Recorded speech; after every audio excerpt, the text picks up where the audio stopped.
Abariisa abarikwetomboita nibashangwa omu myanya nka Rwempogo, Kasensero, Rurambera, Nshara South na Rukurukuru omuri Nyabushozi Kiruhura. Abandi bagira ngu ente zaabo nizifa buriijo ahabw'enyamaishwa kuzireetamu oburwire nk'ejwa, omukuuru, ekifuruuto obugisireho n'enshwehera ezirikuzirwaza. Kiruhura ninga muri Nyabushozi egeze yonzugwa wabwenkurikiza. Every devil family neferwe ente zitari hansi y'ibiri. Enkurikize bayire nkurikize. Iyo tumugitorobeza mukwereri ya pati ya enyamaishwa ezi hakereka baniyo yaragaho then tukatoba n'izindi nyamaishwa. Twashanga amataka bagateire konka steine bwebo kubinga enyamaishwa. Twashanga enyamaishwa kubaza kuzita kandi tukuzirya aboko turi Abariisa.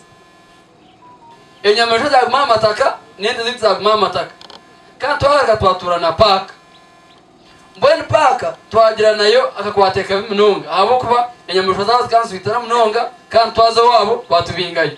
Okwetomboita oku kubiire ahari Kasensero Nyabushozi ubwo Abariisa barikubugana bebembezi batari bamwe kuhajaana aha ndiisa y'omurembe kandi bahirwe karakita, soora hamwe na za genereta. Ebyo nibagamba no management ya Lake Mburu National Park kwiha omwaka gw'enkumi-ibiri obu batandika project yo kureba kwe enyamaishwa abantu babasa kuzihiga bakayitunda zikarwamu ki sente sport hunting n'ubuyija abira emurabe nomukora enyamaishwa zimuzirebe nk'icyo muhendo manye ngurito omuntu wahirwa akatunga itaka ekita coincidence kikabaho ngo tunje habwe go burebo baganeho mbese obutungire mwemerimo bana bo bamaze enyamaishwa titigasire nani mbasaba na za Twitter na za koraki konka mugumye mu mureke kuzumanya nk'abatembonka konka ninkwite kuyagire abantu ba Nyabushozi imyaka 2022 na obweke byabiruna gumu yababirnebiri